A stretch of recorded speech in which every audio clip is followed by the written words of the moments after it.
చాలా స్పష్టంగా చెప్తున్నారు. రాజకీయాల్లో ఎన్నో జరుగుతుంటాయి. ఈవేళ నేను ఒక్కడే చెప్తున్నాను, అట్లాంటాలో ఉన్న ఆంధ్రప్రదేశ్ ప్రజలందరికీ శిరస్సు వచ్చి నమస్కారం తెలియజేస్తున్నాను. వద్దు చెప్పా అలా చెయ్యొద్దని, ఇలాగే చేస్తా అన్నాడు. ఏమయ్యాడు చెప్పండి వాడికి. స్టేట్ అయినా, సెంటర్ అయినా, పవర్ అయినా, పొగరైనా నేను పనిలోకి దిగినంత వరకే. Once I step in, history repeats. మీరు అదే జోషులో ఉండండి. నేను మాట్లాడితే మీకు వినపడదు తమ్ముడు. అంటే నేను కూడా అది నిన్ను పోతానికి తొక్కుకపోతే ఇది చదువునే కాదు, నేను ఈ తెలుగుదేశం శ్రామికుడి చెమటలోంచి పుట్టింది, కార్మికుడి కలిగిన కండరంలోంచి పుట్టింది. తెలుగు జనతకు వందనం, తెలుగు మమతకు అభివాదనం, తెలుగు జాతికి శుభాభినందనం. అంతటి మహానుభావుడిని మేము లావుగారిని జీవిత చరిత్ర రాయాలని చెప్పండి. అది నమ్మించాలి. నమస్కారం మల్లవంశాం గారు. నేను మీ చంద్రబాబు నాయుడు మాట్లాడుతున్నాను. రేపు రాబోయే రోజుల్లో తెలుగుదేశం పార్టీని గెలిపించాలి, ఆ విధంగా ముందుకు పోవాలి. అదే మాదిరిగా మీ అందరికీ తెలుసు, ఈరోజు రాష్ట్రం ఏమైంది, మన అమరావతి ఏమైంది. ఉదాహరణకు చంద్రబాబు నాయుడు గారి డైలాగ్స్ ఒక పేరుతో చెప్పించినటువంటి ఆ చరిత్ర నా ఒక్కడికి అంటే నాకు దక్కిందనమాట. అందుకే చంద్రబాబు నాయుడు గారికి శిరస్సు వచ్చి నమస్కారం తెలియజేస్తూ, చంద్రబాబు నాయుడు గారి సమస్యలు లేవలేకపోతే రోసయ్య గారు లేచేవారు. ఎలా మీరు బాగా వింటున్నారు, ఇంకా వింటున్నారు. ఇలా వింటే రేపు రాబోయే రోజుల్లో మేము తిన్నామా, మేము తిన్నామా, మేము తిన్నామా, ఇదంతా ఇంకేం లేవు. ఇప్పుడు మాత్రం ఎవరు మాట్లాడకపోయినా వాళ్ళు మాత్రం మాట్లాడేదే వినపడింది మనకు. అయితే వాస్తవంగా మిమిక్రీ ఆర్టిస్ట్ కాబట్టి ఆ గొంతులు కూడా చేయాలి. ఇవాళ నిజంగా కూడా మోడీ గారు, అన్న నీ పేరేందే? కార్తీక్ నువ్వు లేచి నిలబడి చెయ్యి అనాలి అన్నారు. అంటే ఈ చెయ్యి కాంగ్రెస్ అని ఆయన అంటలేడు. చెయ్యి కాంగ్రెస్ అని ఏమైనా చేసుకునే ఉద్యోగంలో పెట్టుకో. మోడీ గారు వాయిస్ తీసుకుంటే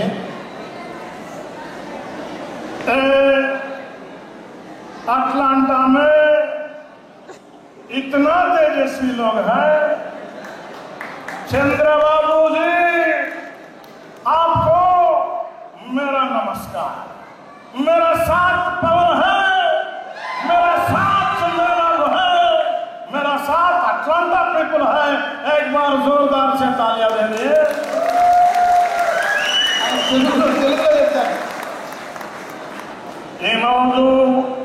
అట్లాంటాలో తెలుగు వారందరూ కలిసి తెలుగుదేశం బీజేపీ జనసేన విజయోత్సవం జరుపుతున్నారు అంటే నాకు ఆనందంగా ఉంది.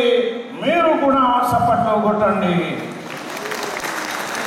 సో ఇదంతా మిమిక్రీలో ఒక భాగం, పాటలు కూడా ఒక భాగమైన రియల్గా జోక్స్ కూడా ఒక భాగం చెప్పాలంటే చాలామంది అంటారు నన్ను మిమిక్రీ రమేష్ అమెరికా పోయి బాగా సంపాదిస్తున్నాడు రా పాటలు పాడి అన్నాడు. మరి పాటలు కాదు బాబు, నేను మిమిక్రీ చేస్తానన్న. అది ఎట్లా సంపాదిస్తాడంటే రమేష్ రిక్వెస్ట్ సాంగ్కి $10 పెడతాడు, స్టాప్ ద సాంగ్కి $20 పెడతాడు. రెండో దానికి ఎక్కువ వస్తాయి నాకు డబ్బులు, ఎందుకంటే స్టాప్కి ఎక్కువ వస్తాయి. నా పాటలు నాకు తెలిసి నేను ఎలా పాడతాను. ఇవాళ ఎన్టీ రామారావు గారికి నిజంగా కూరపాటి సందీప్ నువ్వు చెప్పావు రామారావు గారికి, నవ్వు పెట్టావా, నీరు పోచావా, కోతకొచ్చావా, కుప్పనుచ్చావా, ఒరే ఇంకల్ల కుక్క, కష్టజీవులు ముచ్చి మెతుకులు తిని బ్రతికే నీకు శిక్షలు కట్టారా. This is powerful NTR. ఆ సింహాలు గర్జిస్తాయి. రామారావు గారు ఒకసారి మనం మధ్య లేరు వారికి చప్పట్లు కొట్టారు. రామారావు గారు పర్మిషన్ తీసుకొని, దేవుళ్ళ పర్మిషన్ తీసుకొని అట్లాంటికి వచ్చి మనందరిలో ఉన్నారు ఆయన.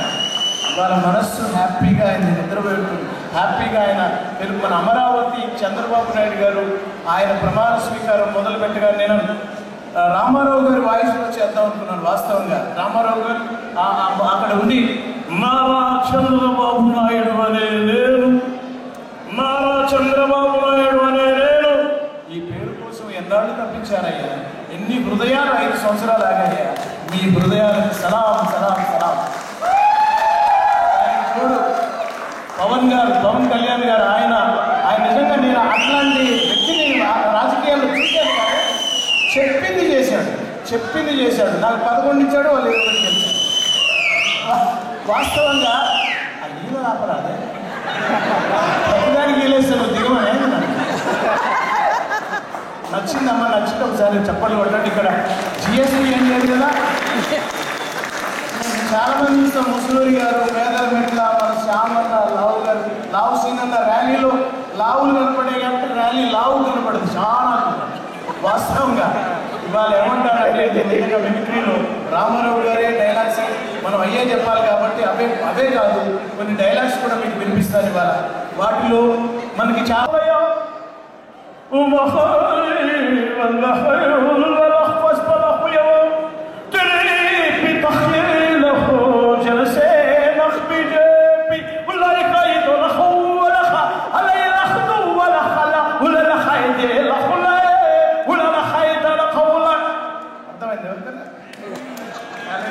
కావాలి, నిన్ను కొనడానికి భార్య కావాలి, నిన్ను వేలు పెట్టి నడిపించడానికి ఒక అక్క కావాలి, కడుపును పుట్టడానికి మాత్రం కూతురు వద్దు.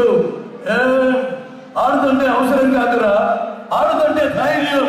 Even God must be born from mother's home. చివరికి ఆ దేవుడైనా ఈ తల్లి కడుపున పుట్టాల్సిందే. అద్భుతమైన డైలాగ్. మరి ఈ డైలాగ్ని మొన్న వచ్చిన దేవరకొండ చెప్తే బాగుంటుందా?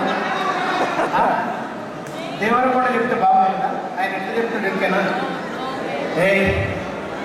నిన్ను కనడానికి అమ్మ కావాలి, నిన్ను కనడానికి భార్య కావాలి, వేలు పెట్టి నడిపించినంత ఒక అక్క కావాలి. ఎవరైనా ఈ డైలాగ్ రాసింది ఎంతకంటే ఎక్కువ. మొన్న వచ్చిన ఆయన జొన్నలగడ్డ సింధు అట. వాస్తవానికి ఇవన్నీ సరే మనకి నవ్వించడానికి మిమిక్రీ అంటే హాస్యపరంగా నవ్వించడమే. ఒక ఎన్టీ రామారావు గారికి హలో రాజా, చెప్పు రోజా. రాజా, నువ్వే ఫోన్ చేశావు. నాకు ఒక అందమైన కళ వచ్చింది. ఆ కళలో ఏమొచ్చింది? ఓ అందమైన పిల్ల వచ్చింది.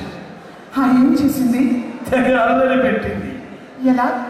అవి ఫోనుల్లోనూ మైకుల్లోనూ చెప్పుకునేవి కాదు. మరి జాబిలితో చెప్పనా, జామురాతిరి కలలలోన నీవు చేసిన అల్లరి చెప్పరా చెప్పరా రోజా రాజా రాజా పాట అయిపోయింది.